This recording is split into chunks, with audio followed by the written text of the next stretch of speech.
हमने वीडियो इसमें दिखाए हैं कि ये जो है कालिया जिन्न की पूजा करवाता उसकी आवश्यकता होने की बात कहता है, जिसमें भागवतानंद, अभी आपको वीडियो आगे दिखा दिया जाएगा, जिसमें भागवतानंद स्वयं कालिया जिन्न एवं परिसाधना जैसी इस्लामिक पूजा पद्धति लोगों को सिखाने की बात कर रहा है, जो किसी भी प्रकार से वेद सम्मत नहीं है।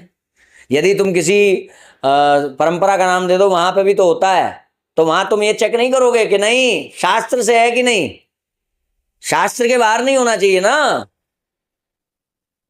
नाम बताओ किस परंपरा में कहा है, किसने ये मंत्र आपको दिया है कालिया जिन्न का, परिसाधना का।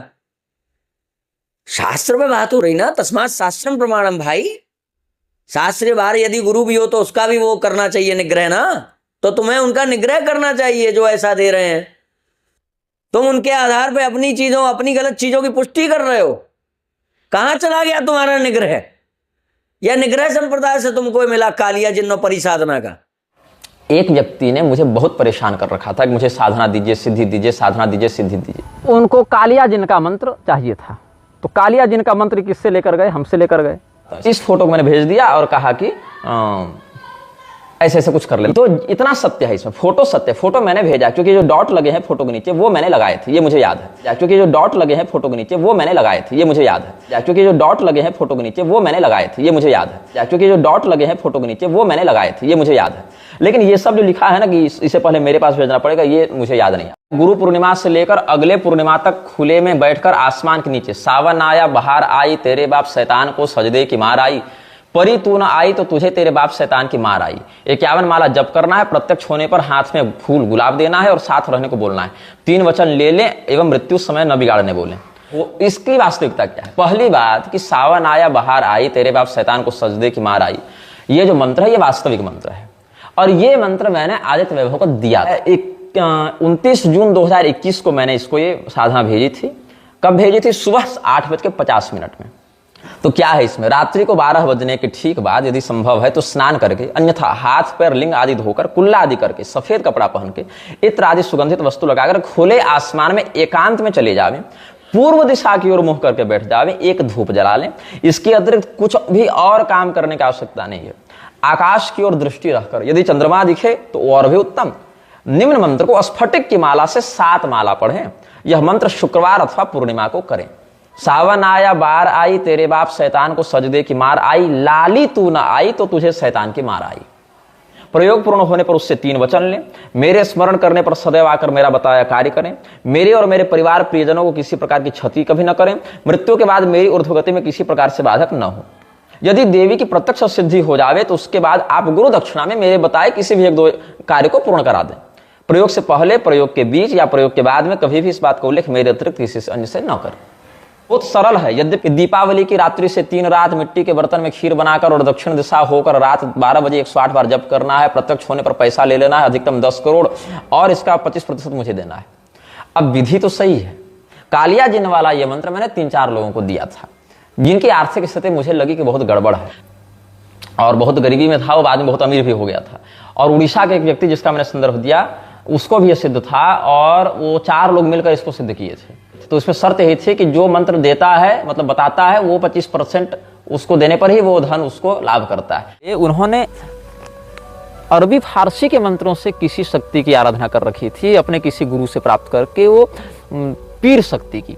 तो बहुत बाद में किसी समय मुझे भी कुछ आवश्यकता पड़ी तो हमने कहा कि आप जरा बताइए इसमें क्या होना चाहिए। तो बहुत बाद में किसी समय मुझे भी कुछ आवश्यकता पड़ी तो हमने कहा कि आप जरा बताइए इसमें क्या होना चाहिए। तो बहुत बाद में किसी समय मुझे भी कुछ आवश्यकता पड़ी तो हमने कहा कि आप जरा बताइए इसमें क्या होना चाहिए। तो ऐसी कई शक्तियां हैं जो पीरवाणी तंत्र में है, मुसलमानों के साथ कनेक्ट करती हैं। तो ऐसी कई शक्तियां हैं जो पीरवाणी तंत्र में है, मुसलमानों के साथ कनेक्ट करती हैं। तो ऐसी कई शक्तियां हैं जो पीरवाणी तंत्र में है, मुसलमानों के साथ कनेक्ट करती हैं। पीरवाणी जिसमें खुदा, सुलेमान, ये सब शब्द आते हैं। आयतल कुर्सी, कक्ष कुरान, आगे पीछे तू रहमान, धड़ राखे खुदा, सर राखे सुलेमान। यद्यपि मैं अपनी व्यस्तता के कारण उसे नहीं कर सकता, यद्यपि मैं अपनी व्यस्तता के कारण उसे नहीं कर सकता, यद्यपि मैं अपनी व्यस्तता के कारण उसे नहीं कर सकता, यद्यपि मैं अपनी व्यस्तता के कारण उसे नहीं कर सकता।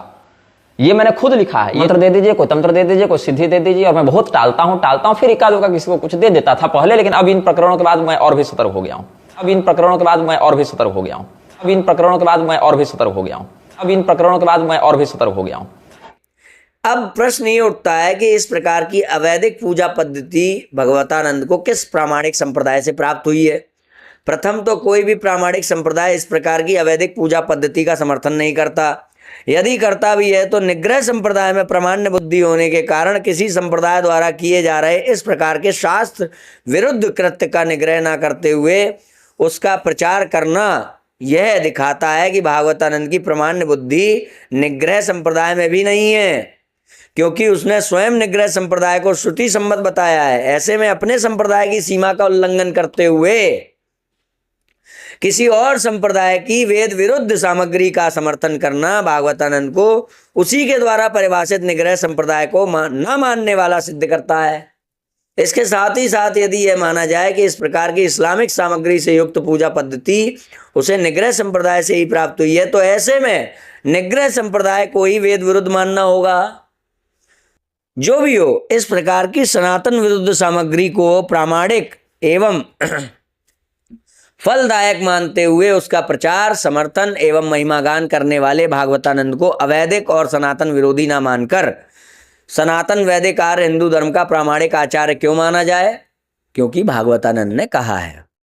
यही नहीं, शक्ति संगम तंत्र 1:8-32, 1:9-41-51, पहला खंड 8वां अध्याय 32वां श्लोक, पहला खंड 9वां अध्याय 51वां श्लोक। इसके अनुसार ब्राह्मण के लिए वेद विरुद्ध आचरण सर्वथा निषिद्ध है। वेद विरुद्ध आचरण सर्वथा निषिद्ध है। काली खंड में वेद रहित भूत प्रेत आदि को सिद्ध करने की विधि का आलंबन लेने वाले को चांडाल कहा गया है। ऐसे में ये जो इस्लामिक पूजा करवाने वाले को चांडाल क्यों ना माना जाए, अब्राह्मण क्यों ना माना जाए, पतित ब्राह्मण क्यों ना माना जाए, अयोग्य क्यों ना माना जाए? क्योंकि भागवतानंद ने कहा है।